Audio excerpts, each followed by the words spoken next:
Madam Speaker. Where is the second economic miracle? Where are the 100,000 jobs that Minister Mento, when he was Prime Minister in August 2015, he announced? What happened to the 5.7 economic growth that you promised in your first budget? Or was it because it was a magician, Mr. Gore, who is no longer here? What about the 5.5% growth promised by Minister Mento in August 2015? The bar was too high? Okay, what about your growth rate of 4.1%, which you announced last year and the preceding year? Even this, even your own set objective, you have not been able to achieve. And today you expect members of this side of the House to applaud? You should do what Honorable Vishnu Naturaidu did. He was right, absolutely right, when he said, depuis 10 ans déjà, avec 3% de croissance, on s'en flatte, moi j'ai honte.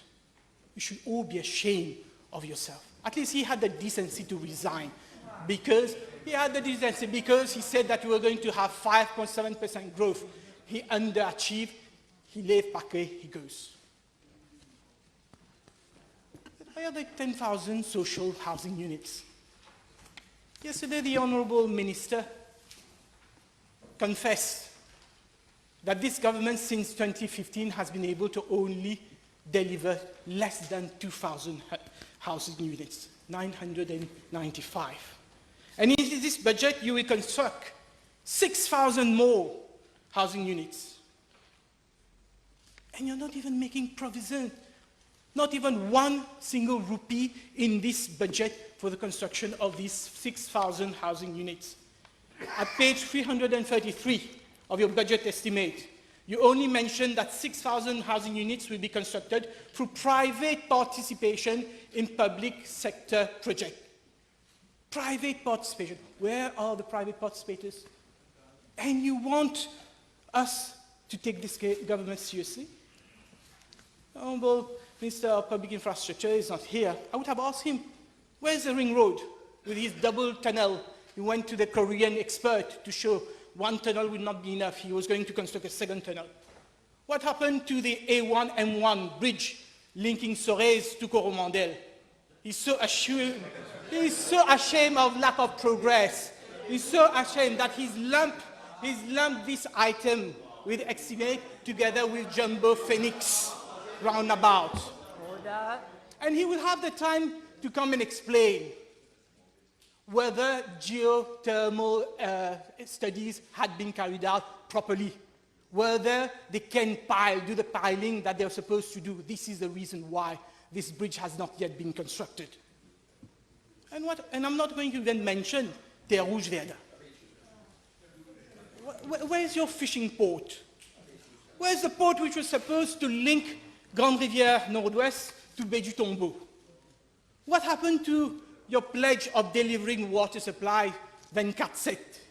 You imposed a 3 rupee tax on each liter of petroleum product to finance replacement of pipes.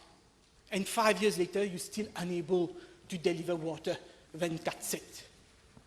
Honourable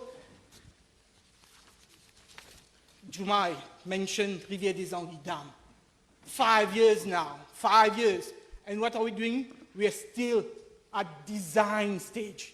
5 years, still at design stage. Where is the SME Bank? Where are the 5 technopoles? Where is the Highland City project? What happened to the medical hub? What happened to the education hub? What happened to the pharmaceutical park? What happened to the bicycle and motorcycle plant? What happened to the gold city? Gone with the gold finger. What happened to green economy? What happened to blue economy? For 5 years, l'eau, vert, bleu. Pendant 5 ans, vous nous avez fait voir de toutes les couleurs. Mais au final, vous nous laissez dans une situation où presque tous les indicateurs économiques sont au rouge. C'est ça, votre bilan. Un catalogue de promesses non tenues. Et vous vous en réjouissiez. You're proud of your legacy. All economic indicators except for inflation are in the red, and you're congratulating yourself. Saving rates, below 10%, all-time low saving rates. Investment rate, staggering below 20%, only 18.8%. Current account deficit has worsened, and you're proposing absolutely nothing new to boost the economy. And you're surprised that the private sector is disappointed with this budget? Reaction from Mr. Patrice Robert and Ms. Lilowanti Ramjan of MEXA in le Mauricien of 11th of June.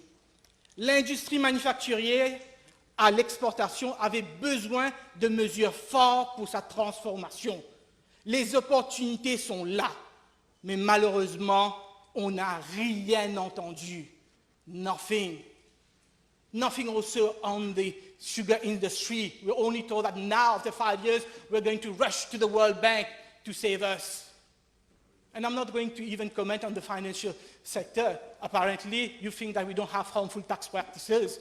When you yourself, Prime Minister, you wrote to the European Union committing to eliminate harmful tax practices by the end of this year. Don't address the Prime Minister, please. And yet, in his Vision 2030 speech delivered in August 2015, Sir Arnaud Jagnat, then Prime Minister, said, and I quote, "Few countries in the world can progress without a sustainable manufacturing base. Manufacturing today accounts for about 18% of the economy, and we aim to increase its share significantly to 25% within the next 3 years." 4 years later, what is the situation? Answering to a PQ, which I asked on the 21st of May last month, the Honourable Minister of Industry and Commerce informed the House that 34 manufacturing enterprises ceased operations since January 2015. 34. This has resulted in 3,411 job losses.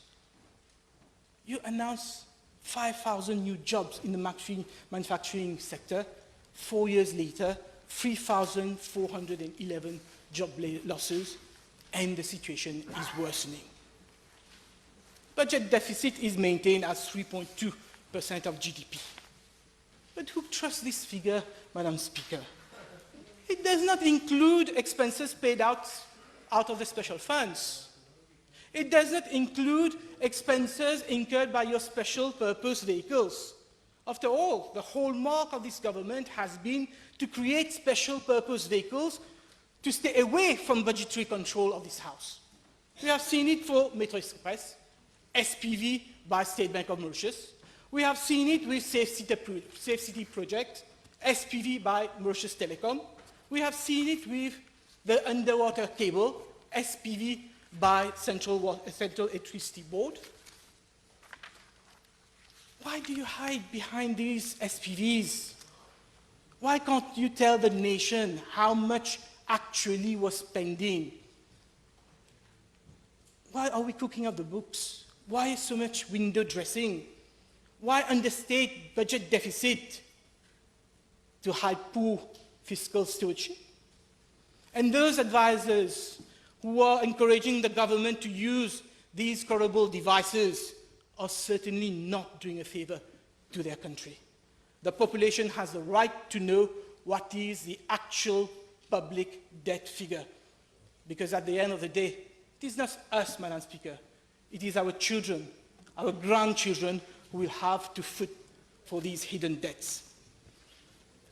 And despite all these horrible devices and special purpose vehicles, public debt today stands at a staggering 323 billion rupees according to budget estimates.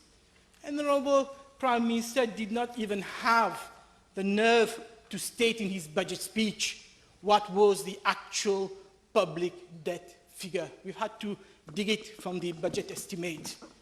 323 billion rupees, that represents 65% of GDP. 65% of GDP, when last year the very same Prime Minister told this House that he was going to bring down public debt to 63.1%. What happened? Why has the budget public debt exploded? Have we constructed hospitals? Have we constructed roads? Have we constructed colleges? No! No, you're wrong. You're wrong. I will tell you what happened. I will tell you what happened. Order. In an interview, no, I'll tell you what happened. In an interview published in Business Mag, June 2019, this is what the Honorable Prime Minister said answering a question about the public debt. Moi, je n'emprunte pas pour financer les dépenses courantes, mais pour apporter des solutions à des problèmes chroniques. How accurate is this, Madam Speaker? We are not borrowing to finance current expenditure. We know in this House every year in the budget there is an amount announced under the heading capital expenditure. And we know every year that we underspend under this item capital expenditure, and yet our public debt is increasing. You don't have to be an economist, you don't have to be a mathematician to understand that you can't possibly be using public sector borrowing to finance capital expenditure when your capital expenditure is going down and your debt is going up. Madam Speaker, the truth is that this government has completely mishandled the BAI and Brahma Bank scandal. The truth is that a substantial portion of public debt is being incurred because of the mess created by this government when it dismantled BAI. Assets of BAI were sold for peanuts and made an insignificant contribution towards the 17 billion rupees. This is a figure which Honorable Sisankar said to this House. 17 billion rupees used to repay the super cashback gold holders and investors in Brahma Asset Management. And who has fought for this? Us taxpayers. Government has already injected or guaranteed directly or indirectly 7 billion rupees to Mobank. And they said that they were not going to put 1 cent for BAI, 7 billion rupees to Mobank. And guess what, Madam Speaker? And this was not announced in the budget speech. When you look at page 382 of the estimates, under the item equity purchase, 2 billion rupees estimate 2019-2020. 2 billion rupees. In what? Mobank Holding. The nightmare is not over. We are budgeting another 2 billion rupees to pay in Mobank Holding for Mobank to clean up the mess created by this government. Shocking, but true. And we have not made also provision in this budget for the reimbursement of the 3.5 billion rupees that we borrowed from the Bank of Mauritius to pay the super cashback gold and Brahma Asset Management. What a mess. And now, when we have so much public debt, when we are unable to generate economic growth to repay our debt, what are we doing? We're turning to the Bank of Mauritius. At paragraph 429 of the budget speech, this is what the Honourable Prime Minister said. We will make early repayment of public sector debt by using part of the accumulated undistributed surplus held at the Bank of Mauritius. Madam Speaker, when we heard this measure, the Honourable Paul Béranger was the first to react against it. Later on, I went and I used the term, it was the most indecent proposition in the budget. And today, I stand by what I said. what the government is today proposing to do is not only dangerous, but will set a very bad precedent. I will try to explain myself, Madam Speaker, in very simple terms, because we're dealing with a very technical subject. We have a central bank, the Bank of Mauritius. The Bank of Mauritius is governed by the Bank of Mauritius Act.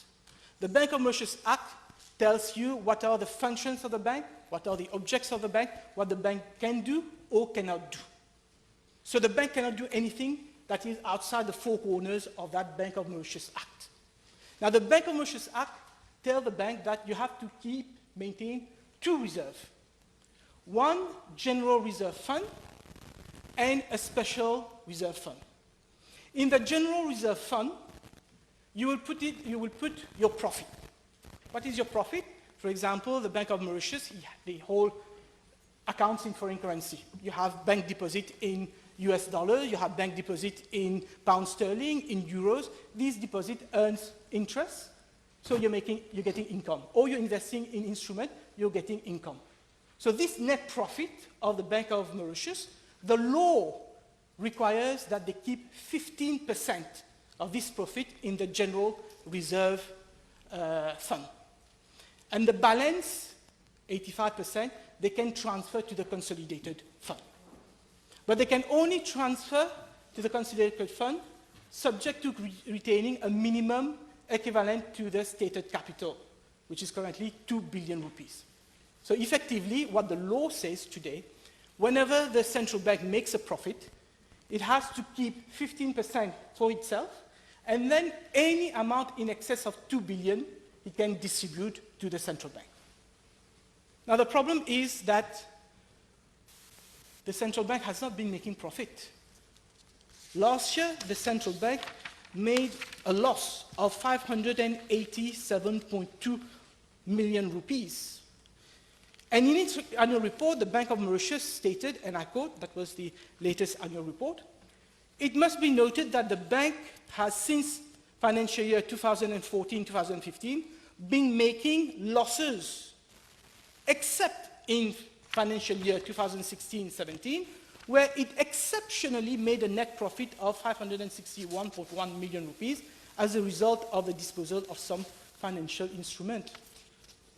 So the Bank of Mauritius is not profit-making, has not been making profit for the past 4 years, except in 1 year. So when the Honourable Prime Minister is referring to accumulated undistributed profit, he could not possibly be referring to that general reserve fund. So now we turn to the next fund, which is the special reserve fund.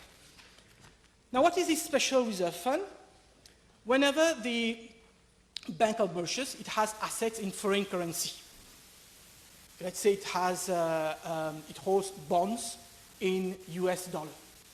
Let's suppose that at the beginning of the year, the US dollar is worth 34 rupees to 1 rupee.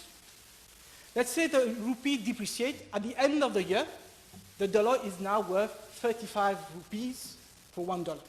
So there has been an appreciation, a gain, in the instrument held by the Bank of Mauritius. So that gain, that realized gain, is transferred to a special account, which is called a special reserve funds account. And in that special reserve funds account, you can't touch that. The government can't touch that.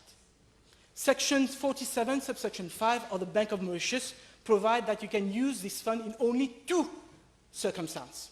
First, for the purpose of increasing the capital, issuing more shares to the government, or B, by the bank in exceptional circumstances, and with the approval of the board for monetary policy purposes, only for monetary purposes.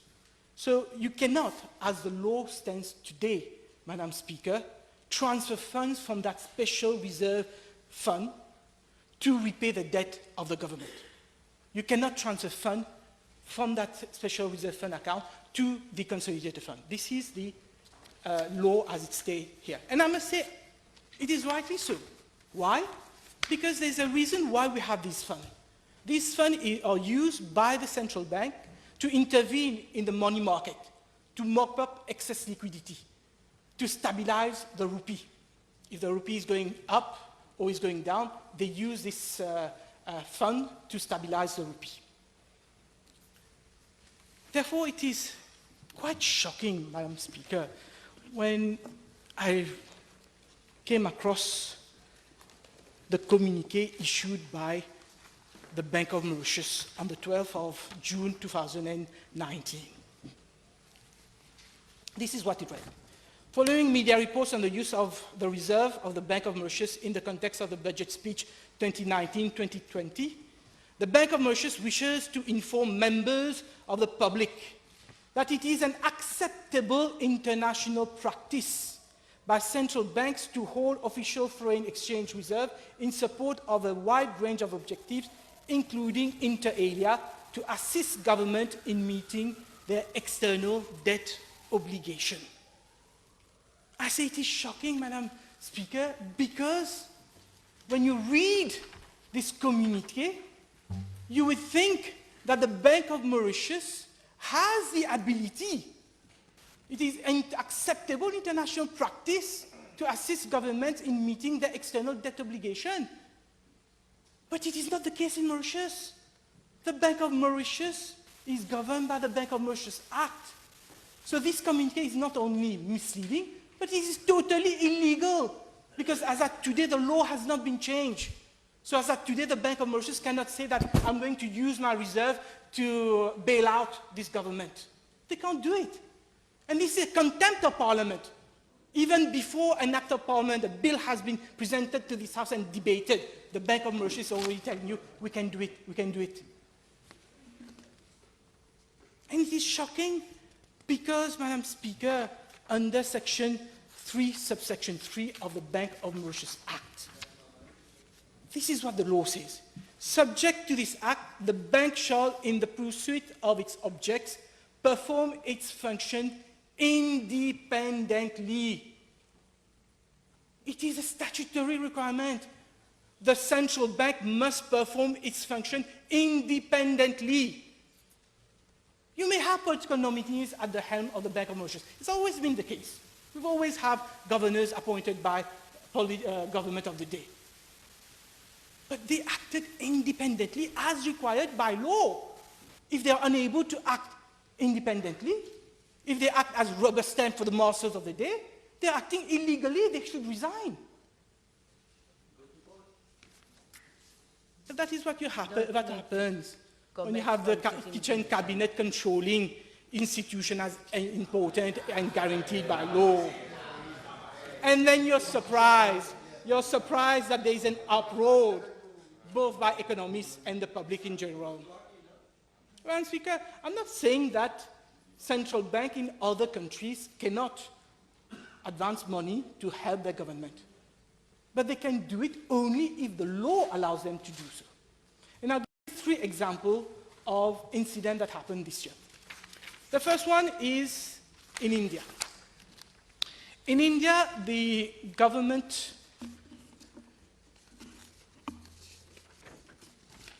the former minister, Mr. Piyush Goyal.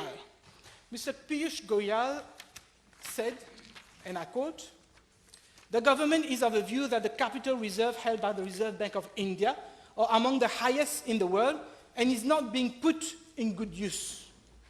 And therefore, he wanted the Reserve Bank of India to transfer the excess reserve to meet the expenses of the central government." And guess what happened? The Reserve Bank of India has up to now resisted the pressure because they need adequate reserve for monetary policy operation to meet currency fluctuation, sterilization costs related to open market operation, credit risk, and other risks from unexpected increase in the expenditure. This is how an independent bank should respond to pressure from central government.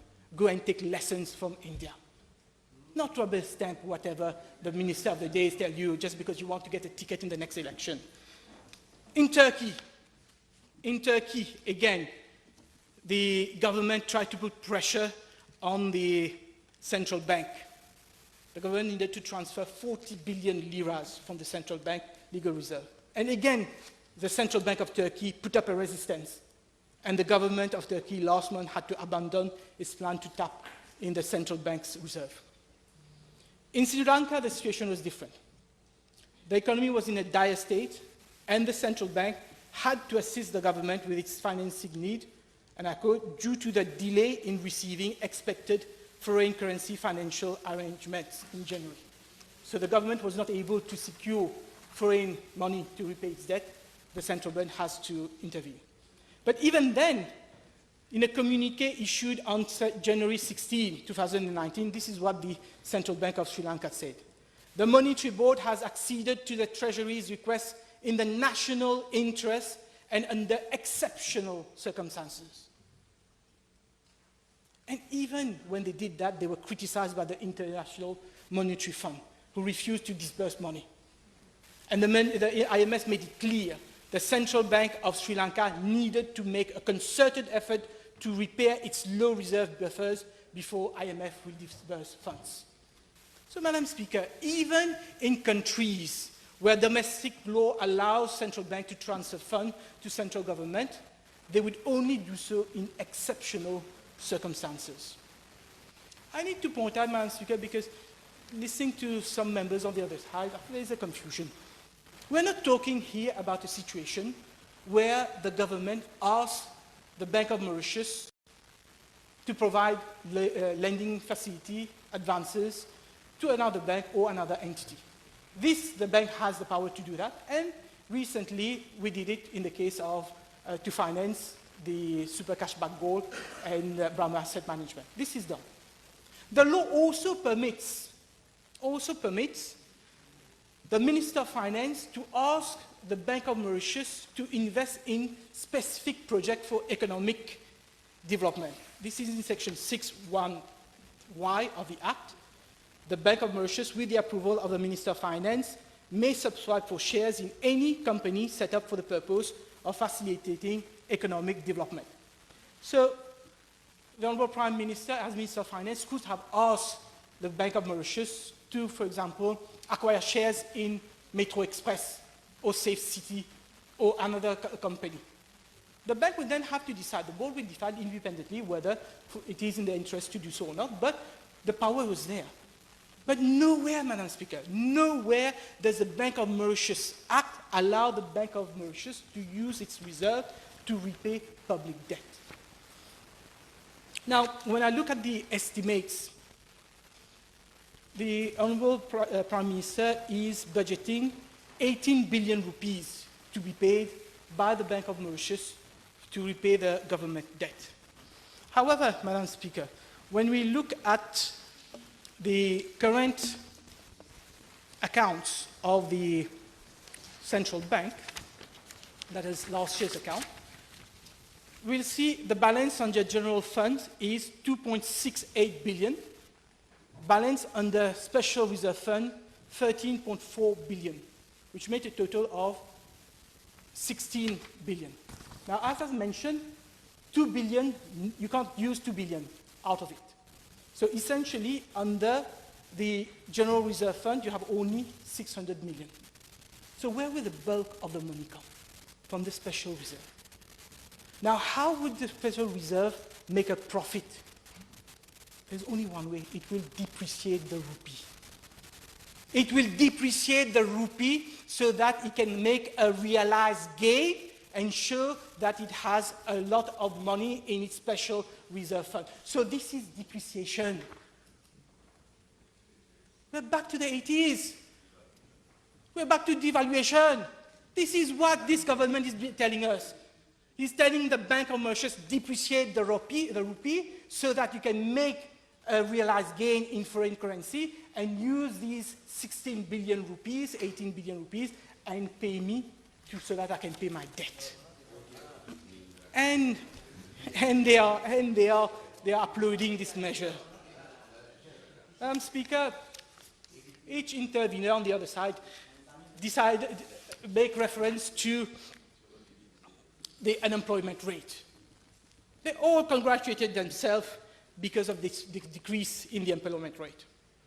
And I think I should set the record straight.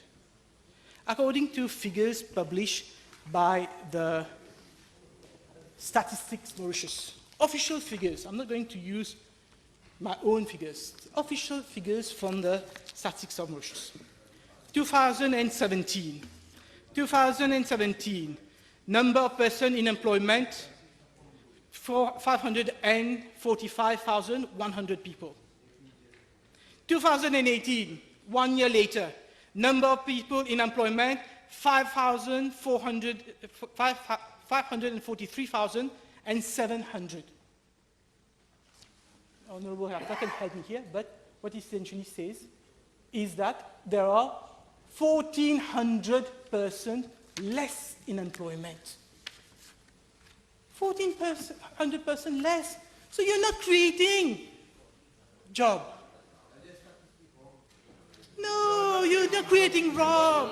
You're not creating job. This is what the statistics says. Statistics Mauritius says employment in 2017, people in employment was 545,100. People in employment in 2018 was 543,700. So there's 1,400 less people. The reason why your rate of employment is going down is not because you're creating jobs. It's because there are more people retiring every year than there are young people joining the workforce. Your work base is equally. They are not saying, this is how you calculate. This is how you calculate. This is how you calculate job. You're not creating job. You're not creating job. Don't cross talk. You're not creating job. And please, I can understand you don't understand this, but it is the truth. There are 1,400 people who lost their jobs last year, net. 1,400, not me. This is what Statistics Mauritius says. Now, we are very, very far from the 100,000 jobs that you promised in 2015.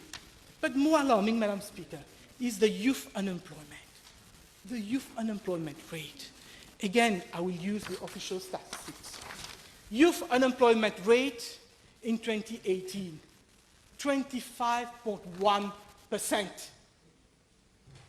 We're not talking about 6.9%, 25.1% unemployment rate among people who are less than 25 years old. 1 young out of 4 is jobless in this country. 1 young person less than 25 years old is jobless, 1 out of 4. And you're congratulating yourself? You're congratulating yourself? No wonder the youth want to migrate. No wonder those who study abroad don't want to come back. And Madam Speaker, idleness is mothers of all evils. And we should not be surprised if in desperation our youth are turning to drugs and other delinquency. Because this government has lamentably failed in its duty to create employment for the youth of this country.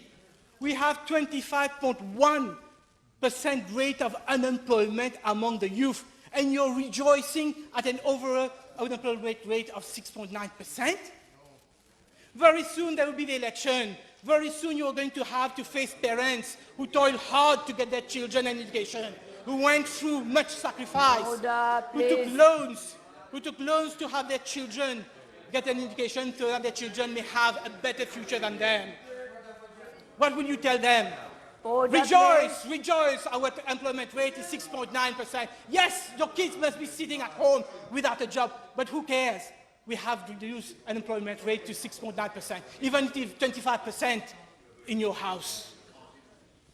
And Madam Speaker, again, in his interview to Business Magazine, this is what the Honourable Prime Minister said.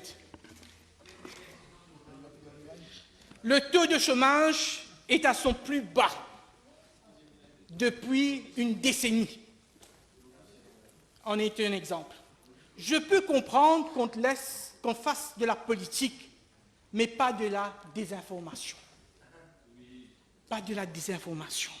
So Statistics Mauritius today is doing de la désinformation.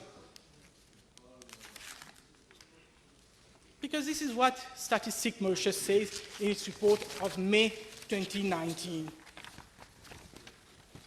Page 12.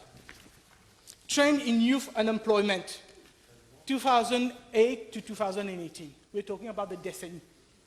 The Honorable Prime Minister said it is at the lowest since one decade. This is what Statistics Mauritius say. From a rate of around 19.3% in 2008, 19.3% in 2008, youth unemployment rate followed an increasing trend to peak at 26.3% in 2015 under this government. It declined to 23.9% in 2006, after which it increased gradually to 25.1% in 2018. It is on its increasing trend. It is not lowest. It was lowest in 2008 when it was 19.3. It peaked at 26.3 in 2005. Now it is 25%. This is not disinformation. This is reality. You have not been able to create jobs for people who are less than 25-year-old. This is the reality. You have increased unemployment among people who are aged less than 25 years old. And Speaker, the other people, the other honourable members on the other side also brag about reducing the price of petroleum products. Disinformation. Let me remind the House what happened with petroleum products. When the government took office,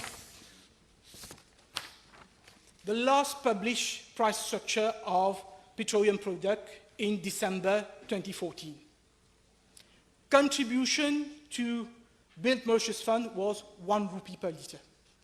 Excise duty was 10 rupee 80 for mogas and 3 rupee 30 for gas oil. January 2015, days after coming into power, what did this government do? They increased the contribution to Build Mauritius Fund from 1 rupee to 4 rupees. Additional 3 rupees were supposed to be used for investment to upgrade and modernize water supply and distribution. 4 rupees.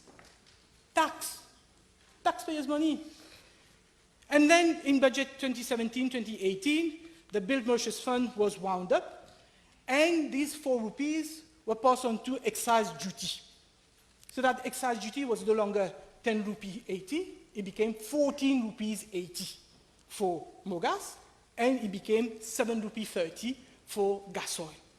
So for 5 years, they've been taking money out of customers of petroleum product. For 5 years, they've been accumulating money.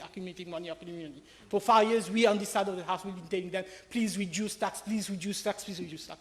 And today, when they decide to reduce it, everybody is tapping their head.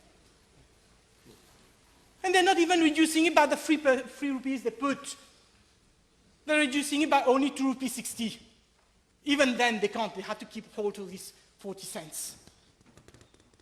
You increase the tax. You increase the price. Now you reduce it. Huh?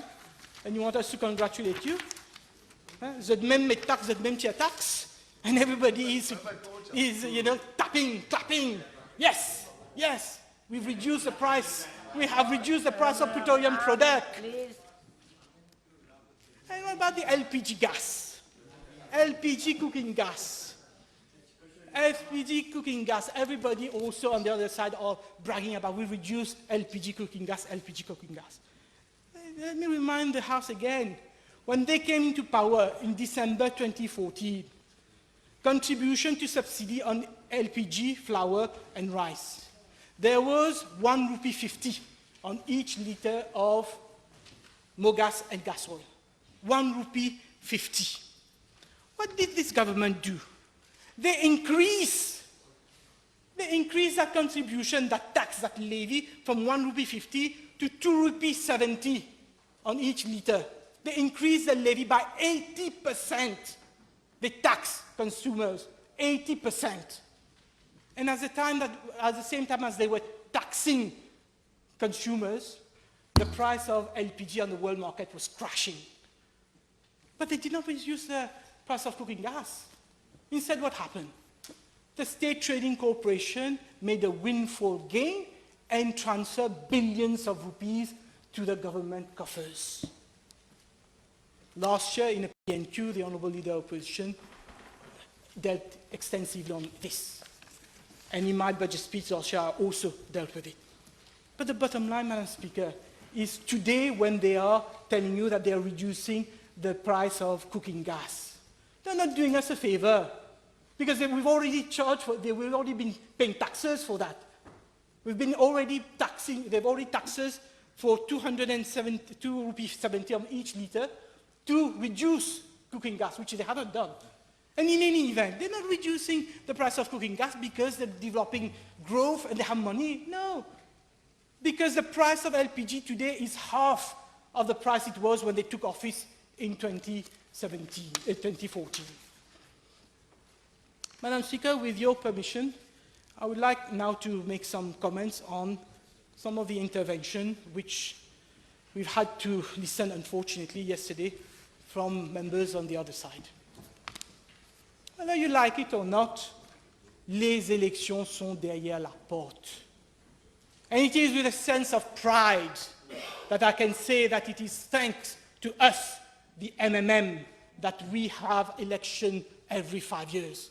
Because when the MMM-PSM won the election in 1982, when the MMM-PSM won in 1982, we amended the Constitution. We amended the Constitution to make sure that general election cannot be postponed. Section 57, subsection 2 of the Constitution provides. Section 57, subsection 2 of the Constitution provides that Parliament, unless sooner dissolved, shall continue for 5 years from the date of the first sitting of the Assembly. Can we have some order, please? I will not allow anybody to ask questions. Parliament, unless sooner dissolved, shall continue for 5 years from the date of the first sitting of the Assembly, after any general election, and shall then stand dissolved. The first sitting was Monday, 22nd of December 2014, so Parliament will stand dissolved 22nd December 2019, whether you like it or not. Re-election will be coming, whether you like it or not. And you will not be able to postpone the general election like you did last year when you postponed the village elections. You will not be able to postpone. Right? And this government knows how unpopular they are. Ministers and MPs from the other side knows how unpopular they are. They know how many of them will not get tickets. They know how many of them will not get tickets in the next election. So the boot-licking operation has begun. Now they are competing with each other as to who will be praising the Honourable Prime Minister most. Only superlatives, you know. Some will go as far as saying that he has divine protection. He is the chosen one, the Messiah. Which reminds me what someone used to call our former Prime Minister, un petit peu plus petit bon Dieu. Un petit peu plus petit qui bon Dieu. Mais sachez, Madame la Présidente, que tout flatteur vit aux dépens de celui qui l'écoute. Et la population regarde ces flatteurs de bas étage avec dédain, with contempt. Madam Speaker, yesterday, Honourable Sominaden referred to Betamax, to Midpoint, to City Power. I can understand that he feels, very vulnerable because, reading the newspaper today, I hear that you're being replaced by, kitchen cabinet. So I hope not. No, because, I couldn't understand why would you refer to Midpoint? I couldn't understand why you would refer to Midpoint. Because let us say it loud and clear. Midpoint was, Midpoint is, Midpoint remains le scandale du siècle. The government bought a decrepit old building. Order, please. Order. Please. If we don't have order, I'll have to suspend. Can we have some order, please? Order.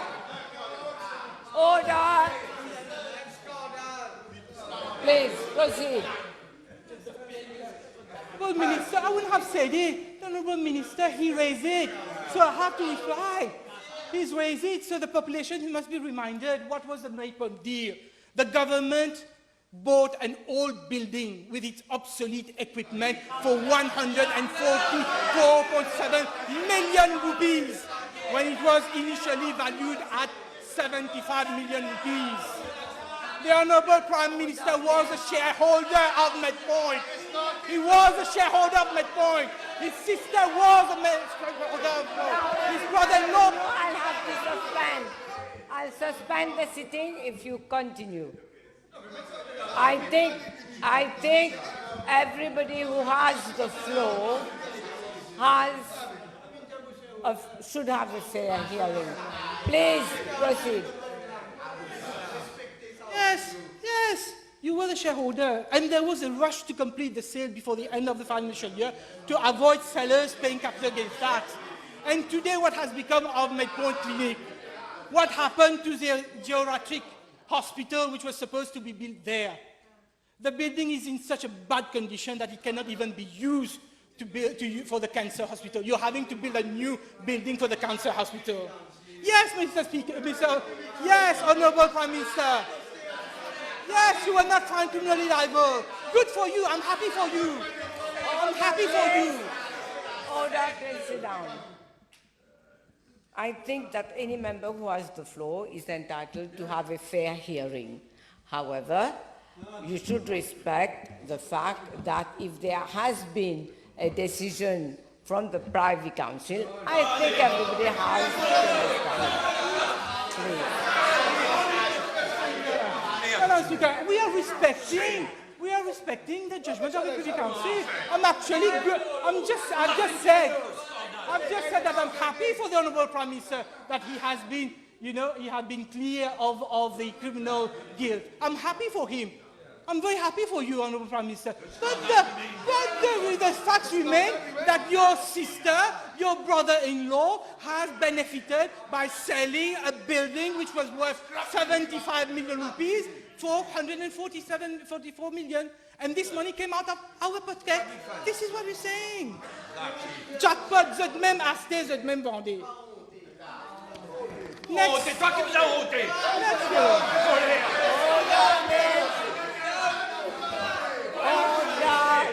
Order. I suspend the sitting then. Honourable Bhagwan, please. On both sides, please. No, are you threatening me? No, I'm not threatening you. No, you can't threaten me. If you threaten me, I'll have to suspend. If you threaten me, I will have to suspend. Right? I will not allow anybody to threaten me. I'm not threatening you. Right? I'm asking you to come avail. Okay. If you are saying that you're not threatening me, I accept. But please, I will not allow anybody, be it on this side or on this side. I will not allow anybody to threaten me. So, okay. Point made. So let From a sitting position, I have heard Honorable Béranger saying voler to the Prime Minister. May he withdraw. Honorable Béranger, did you say? I didn't pinpoint anybody. I said in general.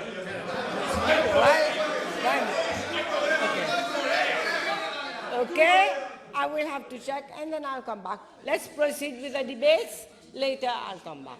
Okay. Let's move, because it hurts. Let's move to Betamax, raised by Honorable Sominaden. How indecent. How indecent. Should I remind the House how the MSM defended bec et ongle the Betamax contract? What did Honorable Sudan, then Minister of Commerce and Industry, state to this House in answer to a PQ of 10th August 2010? I quote, "The contract was awarded after STC was exempted from the Public Procurement Act, and I think as a lawyer," he's giving lessons, "as a lawyer, the honourable member should know. The minister defended the contract. He listed the advantages of such a contract, the saving that we will be making, the tax that we will be collecting, the job that we will be creating. And what did the same honorable student state to this House in answer to the PQ I asked on the 24th of May 2011? The advice of the SLO was that the agreement is legally in order. Well, in those days, the MSM was with the Labour Party. My point had just been concluded, so, everything is fine. So there was no issue with Betamax contract. And again, Madam Speaker, I'm very proud. I am very proud that MMM is the only major political party which raised a concern about this loss when that happened. And we did that not because of who owned Betamax. We did that not because of whether the owners had any proximity to any political parties. No, that was not the reason we raised the concern. We raised the concern because of the lack of transparency. We were being told to sign a contract which would bind us for 15 years, and we wanted to make sure that all procedures had been followed before the contract was awarded. The Honourable Minister, and I wonder how many lawyers on the other side have read the judgment of the Supreme Court in the Betamax case. It's a very interesting judgment which will go on appeal. This is what the learned judge said at page 39 of the judgment. In short, the Public Procurement Act reflects the public policy of Mauritius in prescribing and ensuring high standard of integrity, free and open competition, and protection from fraudulent and corrupt practices in the award of major public contracts with a view of securing the efficient use of public funds in Mauritius. This is a slap in the face of this government. The Supreme Court reminding everyone that the Public Procurement Act is there to ensure high standard of integrity, free and open competition, which is always what we on this side of the House stand for. And what has this government been doing since they took office? Exactly the opposite. They have amended the Public Procurement Act in 2015, in 2016, in 2017, in 2018, just to exclude contracts from the purview of Public Procurement Act, just to exclude a series of corporations from the purview of the Public Procurement Act. Did the government go through the Public Procurement Act to award the Safe City project worth billions of dollars? No. Did the government go through the Public Procurement Act to award the Metro Express contracts worth billions of dollars? No. What about for Heritage City? No. For the sea-water underwater cable? No. And whenever it wants to bypass the Act and the challenges, it reverts to emergency procurement. Madam Speaker, elections are coming.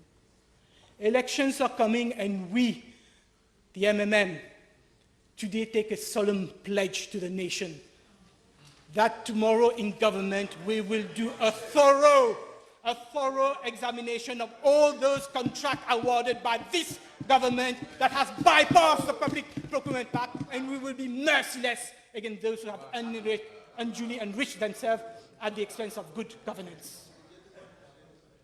Lastly, city power. Again, from day one, only the MMM objected to this project. Again, not because of the perceived proximity which the promoters had with political parties. No, because it was an unsolicited bid. And the bailleurs de fonds had made it clear that they would not be funding a project which was the result of an unsolicited bid. But at that time, who were those who defended the project the most? Other than the Labour Party and the PMSD, who were in government then? Who were those who defended this project, the city project, most? Mr. Kumaren Chetty, Mr. Medon Morde, both candidates of the MSM at the 2014 election. And the third one was Mr. Daltaman, who was campaigning for them at this election. So please, don't try to win political point of city powers, because only the MMM is the one who stood against it. Madam Speaker, the other minister who was so eager to impress his leader, he's not here today, was Minister Sinatambu, who will be forever remembered for Biscuit Marie. The whole population was outraged. outraged at how low a minister of this government can stoop, trying desperately to score political points. Everybody knows, Madam Speaker, that it is us, the MMM, who, as far back as 1976, rose the issue of sovereignty over the Chagos Archipelagos. And ever since that day, we have relentlessly thought to claim back our sovereignty, not only over Chagos Archipelago, but also over Tromelin, which for 5 years we haven't done anything about. Our sovereignty over Tromelin, be it in national forum, be it in international forum. The MMM has always stood by the side of Chagossiens. Our deputy leader, Madam Speaker, Mrs. Ariane Navarre-Marie, former minister, former junior minister, several times elected members of parliament, is a daughter of Chagossiens. So how can we not be by the side of Chagossiens? And we need to applaud today all those people who, in and out of Mauritius, have campaigned long and hard for us to get back our sovereignty over the Chagos. Starting with the Chagossiens themselves and their group, such as Comité Social Chagossien et Groupe Réfugiés Chagos, the likes of Mrs. Nadège Velour, Mr. Olivier Bancoult, but also Mr. Fernand Mandarin and Ms. Lisette Talad and other numerous Chagossiens who is no longer with us today. We must also thank, Madam Speaker, all those anonymous people who have been financing the Chagossiens in their struggle, the lawyers, the lobbyists, the social workers, the journalists, the religious people. They all deserve to be applauded. Madam Speaker, the struggle to get back our Chagos Archipelago certainly did not start with a decision of this government to refer the matter to the International Court of Justice. And unfortunately, it is far from being over despite the historical vote secured at the United Nations General Assembly. And it is a matter of regret, Madam Speaker, that the government has chosen not to call the Inter-Party Parliamentary Committee, which was set up a few years ago to discuss strategy over Chagos. More than ever, we need a united front. Sovereignty across political divides. And yet, Minister Sinatambou would like us to believe that only this government has at heart the Chagossiens and our sovereignty over Chagos Archipelago. How intellectually dishonest. Let me refer him to the embassy, the propaganda machine of this government. February 27, 2019. This is what they say. Un jugement formidable. C'est ainsi que Paul Béranger qualifie le ruling de la Cour de la Haye. Le leader des Mauves, qui s'est exprimé lors d'une conférence de presse ce matin, 27 février 2019, a appelé la Grande-Bretagne d'entamer des discussions avec Maurice pour compléter le processus de décolonisation. Paul Béranger a aussi salué Sir Anirudh Jagannath et les Chagossiens pour leur contribution dans cette affaire. And how intellectually dishonest trying to say that we did not applaud, we're not happy what this government has done. That was when the decision of the International Court of Justice was out. We congratulated Sir Anirudh Jagannath, but we also congratulated all the other Chagossiens, which was omitted from the budget speech of this Honourable Prime Minister. Yes, we need to congratulate what the Honourable Sir Anirudh Jagannath did, but we should also not forget what all the other people in Mauritius and outside of Mauritius did for us to get our sovereignty back. That was when the judgment came out. When the vote of the United Nations Assembly came out, again we rejoice this victory. This is what was reported in Le Mauricien of the 23rd of May 2019. Paul Béranger, c'est un vote formidable. C'est un vote formidable malgré la campagne intense menée par les États-Unis et la Grande-Bretagne. Malgré bonne pression qui Anglais et Américains fin faire dans ce dossier-là, pour le moment, nous guettons dans cette direction-là, mais nous pouvons analyser les résultats et les votes qui finissent des pays et que nous pouvons faire commentaire. So even after the vote, we reacted immediately and congratulated and was happy. And Honourable Ania Tambou would like us to believe, would like the population to believe that we're not happy about what is happening for the Chagossiens. Madam Speaker, the attitude of some members on the other side reminds me of the saying, is better to stay quiet and look stupid than open your mouth and confirm it. Next is the visit of the Pope. Again, Minister Sinapandou did not stop. He was on a roll. He then accused the opposition of not being happy with the decision of the government to decree the day the Pope would visit Mauritius at public holiday.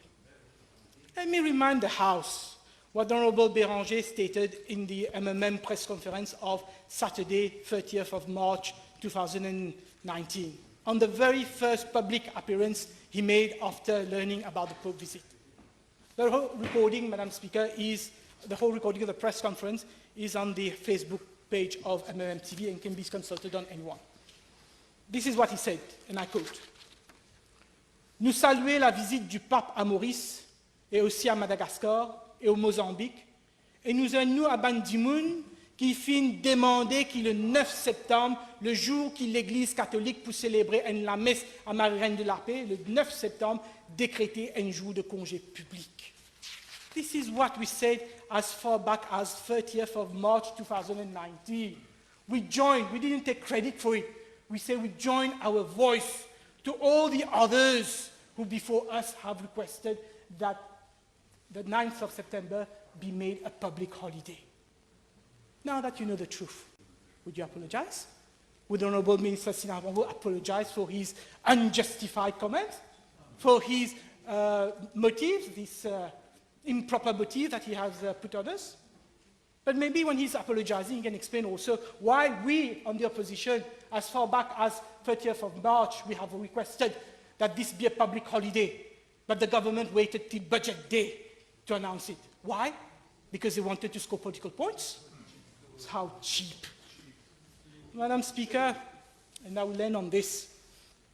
Madam Speaker, at paragraph 273 of the budget speech, the Honourable Prime Minister praised religious bodies for their priceless role that they play in shaping and preserving the social and moral fabric of society.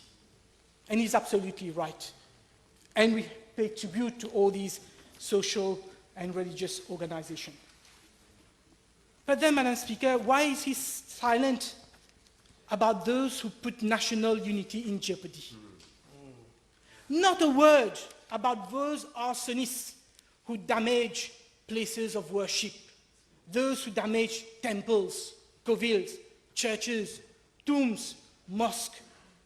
The Honourable Prime Minister has on several occasions made public statements, including in Vakwa, which was diffused in the press and on the radio, to the effect that he had information about those who are damaging places of worship. He has information. Les fauteurs de troubles qui profanent les lieux de culte. What has he done about it? Has those fauteurs de troubles been arrested? Why not? What is being done to protect those places of worship from vandalism? Will government install cameras? In this budget, we don't even have tax rebate to allow administrators of places of worship to buy closed-circuit cameras to install in public spaces. And should we be surprised, Madam Speaker? Should we be surprised at the reaction of the Honourable Prime Minister when he has up to now failed to sanction Honourable Guyane, who said, dans la communauté musulmane, il n'a honor killing quand il suffit marier quelqu'un qui se famille pas accepter, la famille elle tue sa tifila. He accused members of a specific community to carry out acts de barbarie. Isn't that insulting? Isn't that abusive? Isn't that stirring contempt? Isn't that creating hatred against a section of the population, telling us that we are barbar, that if we don't like our daughters marrying to someone, we go and we kill our daughter, and saying that this is in one specific community? It's not shame. It is a criminal offense. It is an offense under Section 282 of the Criminal Code, an offense punishable by 25,000 rupees fine and imprisonment of up to 10 years. And yet, the police are to that. The police have already made declaration. The police have not even deemed. Honourable Guyane, any interruption from a sitting position is not in order. Please. So, up to now, nothing from the police? No interview? No arrest? No reaction from the Honorable Prime Minister? He has received members of people who feel aggrieved. Should we take it that he condoned what his cabinet minister has said? And then if he condones, why did he treat Honorable Vice Prime Minister, Honorable Sudan differently? Why did he ask Honorable Sudan to step down after meeting Cardinal Piat? Why such a double standard? Why a double standard? Yeah, soon you'll have to go back to the electorate. Soon you will have to explain, not in this house, but door to door, you'll have to explain. Madame la Présidente, pour nous, ce budget est décevant. Le gouvernement n'a pas pu atteindre les objectifs qu'il s'était lui-même fixés. Ce n'est pas un budget de relance. Ce n'est pas un budget qui va créer de l'emploi. Ce n'est pas un budget qui va résoudre les problèmes sectoriels que font face les opérateurs économiques, que ce soit dans le secteur manufacturier, dans l'industrie sucrière, dans le domaine touristique, dans la pêche ou même dans le secteur financier. Ce n'est pas un budget qui va résoudre notre problème démographique lié à notre population vieillissante. Pourtant, Madame la Présidente, les attentes étaient grandes, mais aujourd'hui, les retraités sont déçus, les fonctionnaires sont déçus, la population est déçue. Seul point positif, c'est le dernier budget de ce gouvernement. Vivement une autre équipe économique, vivement un autre gouvernement après les prochaines élections. Merci.